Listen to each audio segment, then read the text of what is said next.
Hello friends, नमस्ते प्रणाम। हमारे चैनल में आप सभी फ्रेंड्स का स्वागत है और अभिनंदन है। तो हम लोग बहुत ही प्यारा शिव भजन गीत लेकर आए हैं। अगर अच्छा लगेगा तो लाइक शेयर सब्सक्राइब जरूर कीजिएगा और कमेंट बॉक्स में जरूर बताइएगा कि ये शिव चर्चा भजन गीत आप लोगों को कैसा लगा। तो चलिए सुनाते हैं। हर हर महादेव। प्रेम के नगरिया में हमारी झपड़िया शिव गुरु हो के जइहा। प्रेम के नगरिया में हमारो झपड़िया शिव गुरु हो के जइहा। लागल बाया सारा हमार शिव गुरु हो के जइहा। लागल बाया सारा हमार शिव गुरु हो के जइहा। सोने के सिंहासन में रतन जड़वनी फूल बिछवले बानी। सोने के सिंहासन में रतन जड़वनी फूल बिछवले बानी। आसन लगवनी हम तोहार शिव गुरु हो के जइहा।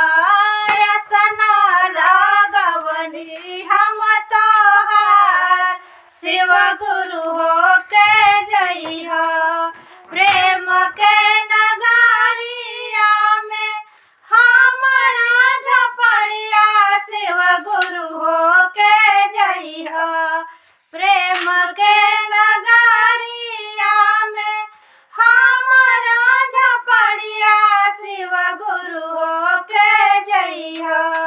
लागल बाया सारा हमार शिव गुरु हो के जइहा। लागल बाया सारा हमार शिव गुरु हो के जइहा। सोने के सुराही गंगा जल पनिया हम ता भरी के लैनी। सोने के सुराही गंगा जल पनिया हम ता भरी के लैनी। चरण बखारब हम तोहार शिव गुरु हो के जइहा। चरण पखारब हम तोहार शिव गुरु हो के जइहा। प्रेम के नगरिया में हमारी झपड़िया शिव गुरु हो के जइहा।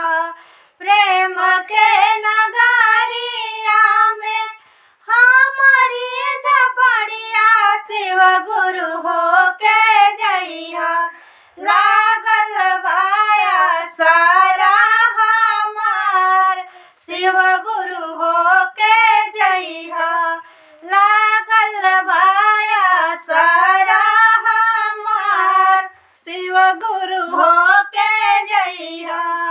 सोने के थाली में भांगिया धतुरवा भोग लगवले बानी।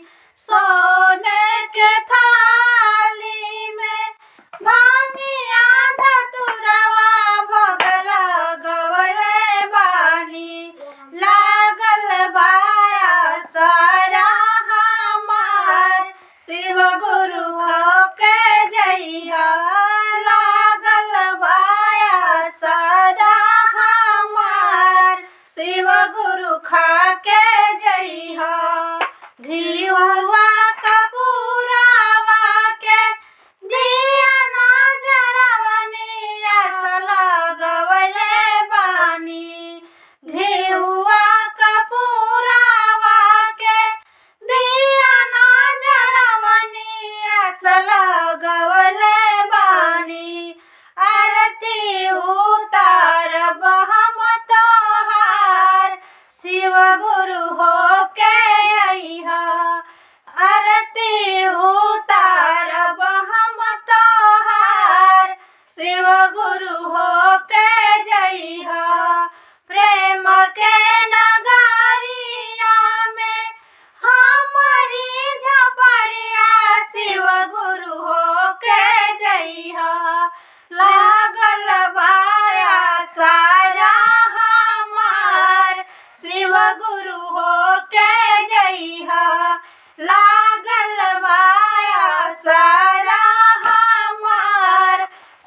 गुरु हो के जइहा। हर हर हर हर महादेव। महादेव।